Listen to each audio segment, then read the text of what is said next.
Hey guys, what's up? Jdose back here again with another Vikings video. This time we're gonna recap the first half of free agency.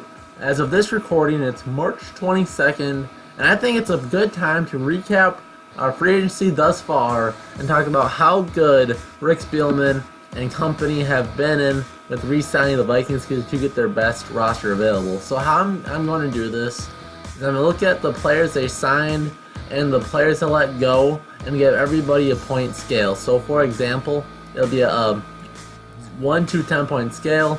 So for a guy that'd be worth a 10 would be a guy like Harrison Smith. If you would re-sign a guy like that, that'd be worth 10 points. If you'd leave, that would subtract 10 points from the total at the end. A guy like that'd be like a 1 would be a guy like TJ Clemmings, a guy that's easily replaceable and probably makes the team better if he's gone. So there are examples. So let's start from the very top. Players that we re-signed, starting with the most recent, Adam Thielen. So Thielen is of course our number one receiver. Him and Diggs are going to be competing for the number one spot, and I think he's a very good re-sign. Let's put him at an 8. I think an 8's pretty reasonable. He's not Alshon Jeffrey or Odell Beckham Jr., but he is a very, very good young receiver for the Vikings. So next, Terrence Newman. So talent-wise for Terrence Newman, I'll give him an 8, but because we have Trey Waynes, I'll knock him down to a 7. So we have an 8 and a 7. And this will all make sense in the end. Our first guy we re-signed was Jeremiah Searles. He's our backup tackle. You can never have enough tackles, but this could be really anybody. Let's give him a 3. Now we're moving on down on the list. Our new running back, the replacement for Adrian Pearson. I like this pick. This is somewhat controversial. He's behind a good line in Oakland. We don't know what he's going to do, but that's with a lot of these incoming free agents. I think it's a very good pick. Let's give him a 8 because he's a really good pass blocker and receiver, and that's exactly what the Vikings need. Next, going on the list, we have Dayton Jones that we got from the Packers. He's a defensive weapon with a bunch of potential. It'd be a lot of fun to see what Zimmer does with him. It's only a 1-year deal. There's not a lot to lose. Talent alone, I'll give him a 5 because he's so unpredictable what he's gonna do. But he could be really up high if Zimmer works him right. Next, we have probably our incoming starting right tackle, and that is Mike Remmers. I will give him a 6 out of 10. And moving down the list, we have our starting left tackle, probably the prized possession of the free agents class. Him and Latavius Murray. It's Riley Reef from the Lions. He can play both sides on the line. He'll probably be our left tackle. There were better available. But since left tackle is such an important position and it's such an upgrade from what we had last year, I'll give it an 8. So there were all the Vikings that we have, bringing our grand total out of my scoring percentage up to 45. So a pretty good average. I'll put that out on the board right on the screen now. So let's look and subtract the players that we lost, starting with left tackle Andre Smith that went to the Bengals. Andre Smith was absolutely awful last year. I don't know really how he found a job so fast. So I'll give him just a 1. Next, a very controversial guy. This is a guy that the Vikings thought they had to get Rick Spielman's head, and that was Cordell Patterson. This one's a very interesting one as well because he has so much talent. You know that. We saw how good he was his rookie year, and we saw him go into his giant slump, and then he came back this next year and looked pretty good. He's probably the best return man in the game, but his receiving skills are very lacking. But you saw the progression, so I'll give him a 7. So we'll subtract 7 more. This was the biggest loss of free agency, and that was the loss of Captain Munderland, our slot corner. And this in the NFL where it is today, having that number 3 back that can play in the slot and play very well against those small shifty receivers, it's a really big loss to lose him. So I'll give Captain an 8. Let me subtract 8 more. Next is linebacker Adi Cole. I think he was probably our best backup linebacker.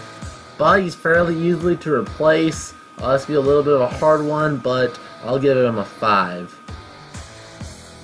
So next, we have Rhett Ellison. I thought this was another pretty big blow. I think on our depth chart, he was our number 2 tight end.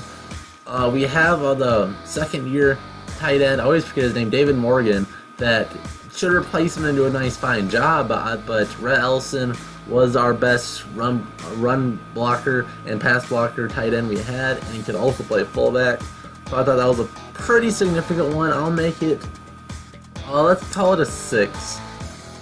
Alright, now we have punter Jeff Locke. Locke had his ups and downs through the year. He started out pretty good, and then he went down. So it's really hard to say what he would do next year. I thought he was on the trend upwards, but it's a punter. That shouldn't be too hard to replace. I'll make it a 5. And Matt Khalil, this one's another tough one. Like I said, left tackle is a really important position in the NFL today. But he was so bad the last couple of years, it's hard to give him a big number. I'm going to give him a 4. And then last on the list was Charles Johnson going to the Panthers as well. And Charles Johnson had a nice connection with Teddy Bridgewater, but had nothing with Sam Bradford, who was barely on the field. Was it due to injury? Well, you can look at his numbers, and they were really nothing, and he was replaced so easily. He was our number 2 guy for so long, and I thought that was a mistake having him there for that long. But I'll give him a 4. So after all those numbers come up, we're up at a 5. So a 5 out of 10 gives us a pretty average free agency thus far. So there we have it. And I almost forgot while I was editing this to talk about the free agents that haven't yet gone anywhere. So these would be the points that we still have on the table. So I'll just be putting these in an unrestricted free agent pool of points. So starting at number 1, we have Matt Asiata, who I think still has a chance to come back with us, but it's not a big loss regardless. So I would put Asiata at a 4-point type of guy. Sean Hill, backup that could be pretty easily replaced. I'll give him a 3 points. Zach Line, I thought he did okay last year at running the ball in at the goal line, Zach goal line, or being a blocking fullback.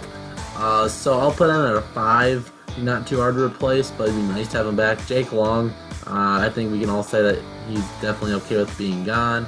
And Adrian Peterson is a harder one. It's really hard to place him. He's injured all of last year. It's really hard where to put him. I think we're better regardless, but I think he could have still have another good year with him. So I'll give him a 6.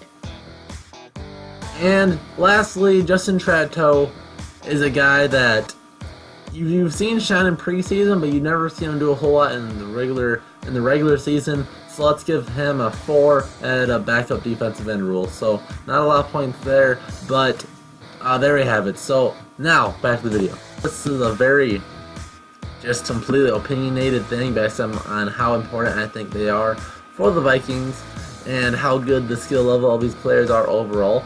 But after doing the calculations, as weirdly as it is, ending up at a 5 makes it a average signing. Losing Captain Mutterlin and Cordell Patterson and Rhett Ellison to extent was a pretty big loss, but signing guys like Riley Reef, Mike Remmers, and even Latavius Murray and Terrence Newman, getting Henry signed, and Thielen, those are a lot of big guys to get back. But losing Captain is a really, really big blow.